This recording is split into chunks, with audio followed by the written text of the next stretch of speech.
pada kesempatan kali ini melalui video tayangan berikut.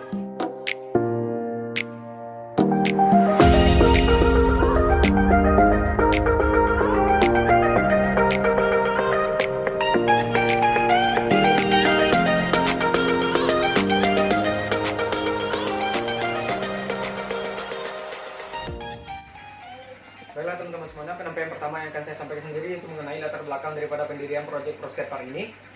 Yaitu latar belakang kami mendirikan Project Pro Skatepark ini yang pertama adalah karena terjadinya pertumbuhan peningkatan daripada peminat olahraga inline skate dan skateboard di Kota Padang setiap tahunnya, yang saat ini terbukti dengan berkembangnya komunitas-komunitas yang ada di Kota Padang yang berhubungan dengan inline skate dan skateboard untuk saat ini. Selanjutnya yang kedua adalah digiatkannya olahraga inline skate dan skateboard ini dalam kejuaraan tingkat daerah, nasional hingga internasional. Nah, dengan dua alasan tersebut, namun untuk di Kota Padang saat ini belum tersedia arena atau prasarana untuk para pecinta olahraga dan peminat olahraga ini bermain ataupun berlatih dalam hal olahraga ini di Kota Padang. Maka kami menyediakan ide bisnis untuk mendirikan Pro Skatepark ini di Kota Padang. Nah, selanjutnya yang kedua adalah mengenai produk dari Pro Skatepark ini sendiri. Produk inti daripada usaha Pro Skatepark ini ada tiga.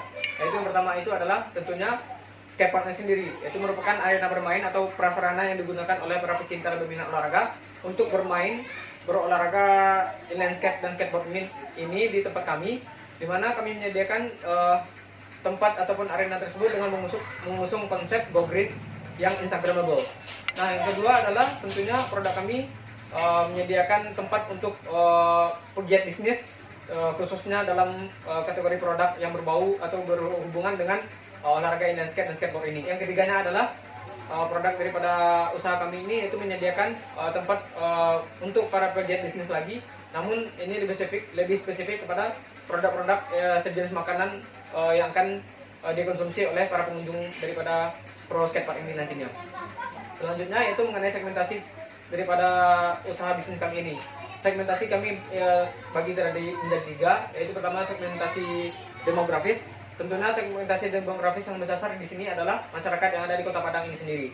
Selanjutnya yang kedua adalah segmentasi demografis, yaitu yang kami rujuk dari ataupun kami sasar daripada segmentasi ini, yaitu merupakan para pecinta olahraga ataupun peminat olahraga inline skate dan skateboard yang berusia di atas 10 tahun.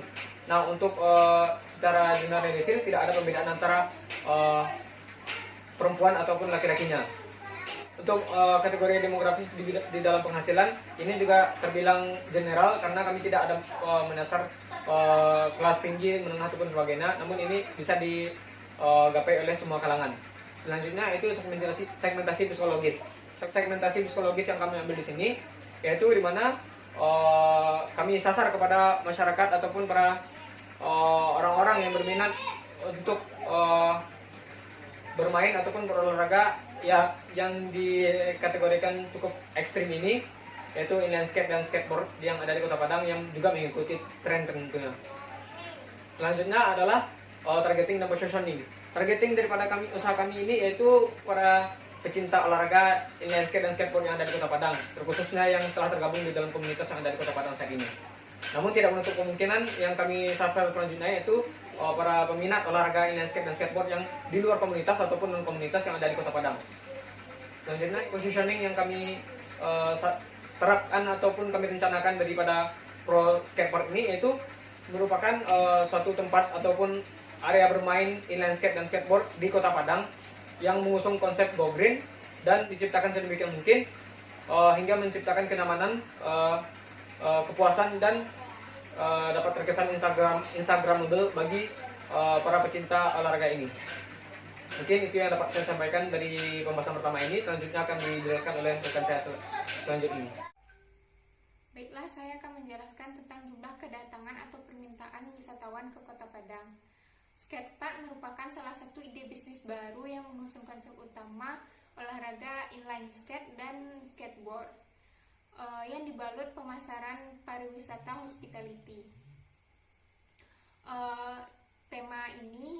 Usaha ini tidak hanya untuk pecinta skateboard ataupun inline skate, tetapi juga untuk semua kalangan, baik anak-anak hingga dewasa juga dapat menikmati usaha ini sebagai arena bermain ataupun wadah untuk bermain. Untuk itu kami rasa kami perlu memproyeksi jumlah kedatangan wisatawan ke Kota Padang menggunakan metode least square. Selanjutnya untuk proyeksi penawaran. Harga tiket masuk yang dikenakan untuk masuk ke Pro Skatepark ini sebesar 20.000 per orangnya. Harga penyewaan skateboard dan safety kit sebesar 35.000. Di sini kami menargetkan pengunjung 100 orang per hari, di mana minimal 30%-nya melakukan penyewaan terhadap skateboard maupun safety kit. Sehingga dapat dicari total pemasukannya dalam 1 tahun, yaitu 100 dikali 20.000 dikali 306 hari. 306 hari ini merupakan hari operasionalnya. Jadi didapatlah 612 juta rupiah. Selanjutnya untuk penyewaan 30 dikali 35.000 dikali 306 hari didapat 321 juta 300.000 rupiah. Jadi totalnya sebesar 933 juta rupiah. Pada tahun 2021 disesuaikan dengan kenaikan pertumbuhan ekonomi sebesar 5%. Jadi pemasukan pada tahun 2021 mengalami kenaikan sebesar 979.965.000 rupiah. Begitu selanjutnya untuk tahun 2023, 2024, 2025 juga mengalami kenaikan 5% dari tahun sebelumnya. Keberadaan skatepark di Kota Padang yang memiliki fasilitas yang memadai bisa dikatakan belum ada. Dari fakta itu, kami mengharapkan tingkat penjualan mendekati 100%. Kami telah menghitung market share-nya didapat sebesar 88,3%. Selanjutnya yaitu analisis pesaing.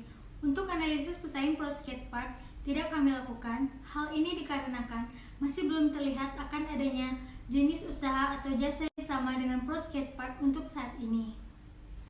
Terlebih lagi, Pro Skatepark mengusung konsep unik yang nantinya akan ditetapkan sebagai ide bisnis skatepark terbaru yang mengusung konsep Go Green untuk pertama kalinya di Kota Padang. Selanjutnya analisis SWOT. Yang pertama, strength atau kekuatan. Yang pertama, kami memiliki konsep atau fasilitas yang menarik yang mengusung konsep Instagramable. Seperti yang kita tahu, di zaman sekarang hampir semua usaha memiliki konsep Instagramable. Yang kedua, kami membangun hubungan kerjasama dengan pemain inline skate dan skateboard di Kota Padang, yang mana anggota komunitas tersebut adalah pelanggan tetap Pro Skatepark. Yang ketiga, penyedia skatepark dengan standar profesional pertama di Kota Padang. Yang keempat, Pro Skatepark dikelola oleh karyawan yang telaten dan profesional. Yang terakhir, kami berada di lokasi yang strategis, dekat dengan pusat aktivitas dan keramaian masyarakat, serta akses transportasi yang lancar. Selanjutnya, weakness atau kelemahan. Yang pertama, harga tanah yang mahal di daerah perkotaan, apalagi ia berada di lokasi yang strategis di pusat kota. Yang kedua, biaya pembangunan dan pengadaan fasilitas yang besar. Selanjutnya, opportunities atau peluang. Yang pertama, banyaknya peminat olahraga inline skate dan skateboard, baik dari kalangan anak-anak hingga dewasa. Yang kedua, belum adanya skatepark yang aktif dengan standar kualitas profesional di Kota Padang. Yang ketiga, adanya komunitas olahraga inline skate dan skateboard yang cukup besar di Kota Padang. Yang keempat, adanya support pemerintah dalam pelaksanaan kejuaraan cabang olahraga inline skate dan skateboard. Selanjutnya, ancaman.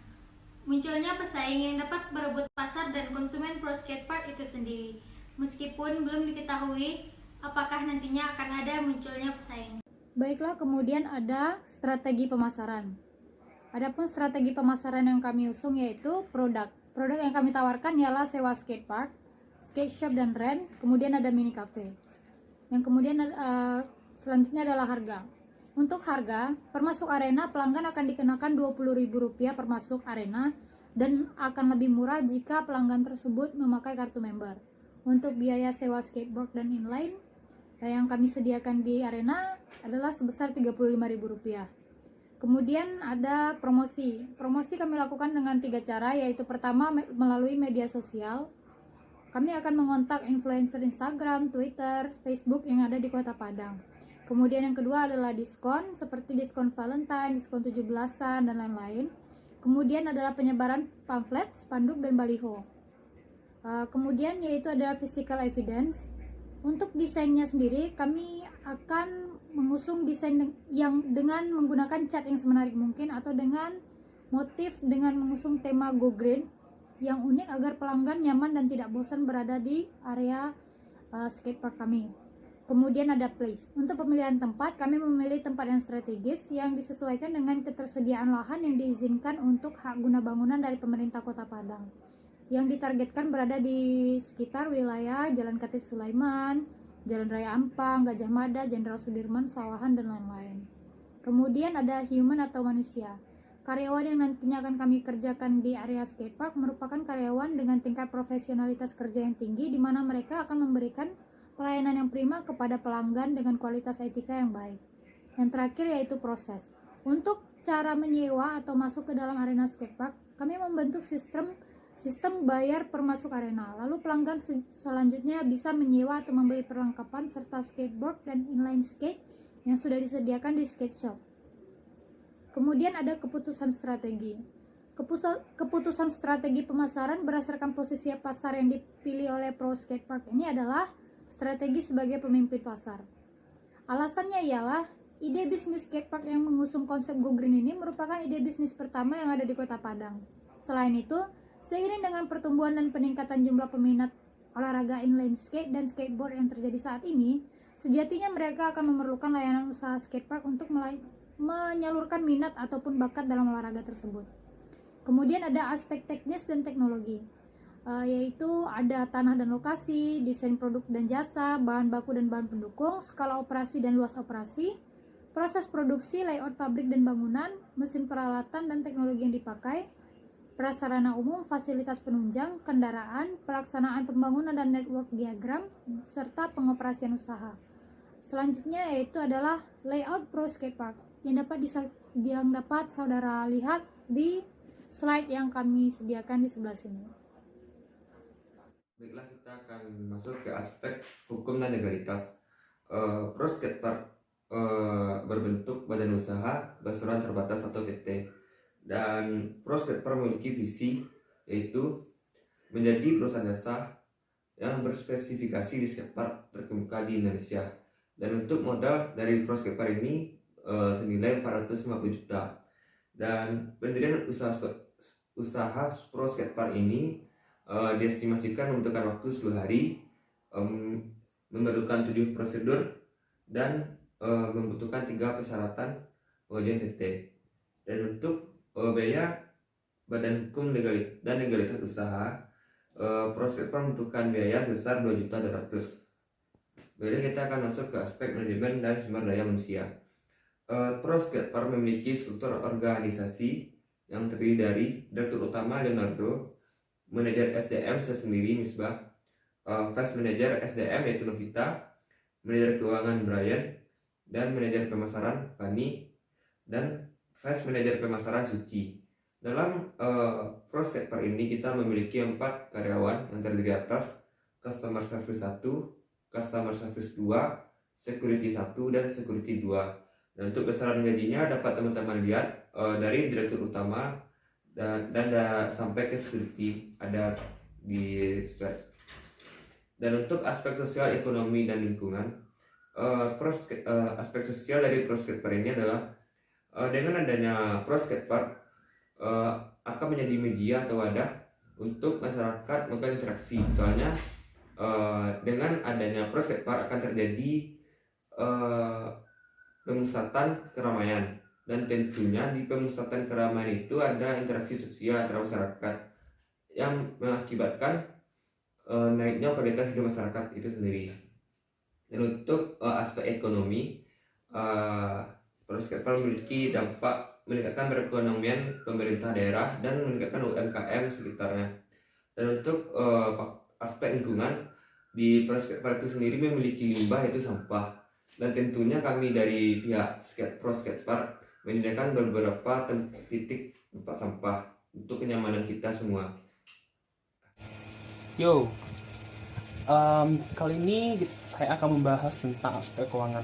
Mungkin dari kita tahu bahwasanya suatu usaha yang didirikan itu jika sudah ada planning pasti membutuhkan yang namanya adalah dana yang dibutuhkan. Nah, jadi kalau tidak ada aspek keuangan yang bisa kita perkirakan, itu tuh akan sangat sulit kita untuk menentukannya. Next, so pada bagian aspek keuangan ini ada 8 item yang akan saya jelaskan. Yang pertama terkait dengan kebutuhan investasi, sumber dana, pendapatan dan biaya, laporan laba rugi, arus kas bersih, neraca, biaya modal, dan analisis kelayakan. Ada 8 item yang akan saya jelaskan untuk aspek keuangan. Next, yang pertama adalah saya akan menjelaskan tentang klasifikasi kebutuhan dana yang diperlukan dalam membangun Prosketpar ini. Jadi ada 3 item yang diperlukan dalam kebutuhan dana modal ini. Mungkin teman-teman bisa melihat di tabel atau di gambar berikut ini. Jadi yang pertama adalah biaya praoperasi. Ini dibutuhkan sekitar dana 30,2 juta rupiah. Yang kedua ada kebutuhan modal kerja atau modal operasional dengan total 72 juta rupiah. Lalu yang ketiga adalah biaya investasi yang dibutuhkan sekitar 647,8 juta rupiah. Sehingga total kebutuhan dana secara keseluruhan itu adalah 750 juta rupiah. Next, yang kedua terkait dengan menjelaskan sumber dana. Sebenarnya kan total keseluruhan dari sumber dana inilah sekitar 750 juta. Jadi di sini perhitungan ini kami menggunakan bunga efektif, angsuran, cicilan pokok ditambah dengan bunga bank. Maka kita dapatkan total angsurannya adalah 7.321.429.000. Next, yaitu proyeksi tentang biaya Prosketpar. Jadi, mungkin teman-teman bisa melihat juga di gambar bahwasanya ada beberapa item yang diperlukan dalam pembangunan dari Prosketpar ini. Maka total dari keseluruhan yaitu yang kita butuhkan di sini yaitu 988.320.000. Hampir 1 M. Berapa sih pendapatan yang harus kita dapatkan dalam per tahun? Jadi pertama adalah di sini kita akan mengasumsikan target yang akan mengunjungi atau orang-orang yang mengunjungi ke Prosketpar ini sebanyak 100 orang dalam 1 hari. Kemudian dengan biaya yang kami terapkan 20.000 per orang selama 1 tahun masa operasional 306 hari. Yang kedua, dari 100 target tersebut kita mengasumsikan ada 30 orang yang menggunakan atau menyewakan peralatan dan perlengkapan inline skate atau skateboard dengan harga sewa 35.000 selama 1 tahun 306 masa operasional. Yang ketiga, kita akan mendapatkan pendapatan dari sewa yang terapkan dalam Prosketpar. Jadi di sini di Prosketpar ini ada 2 tempat. Kita mengenakan biaya utamanya itu 1,5 juta per bulan dengan asumsi setiap 2 tahun mengalami kenaikan senilai 10%. Untuk tahun 2020 diasumsikan 18 juta per masing-masing dari sewa tersebut.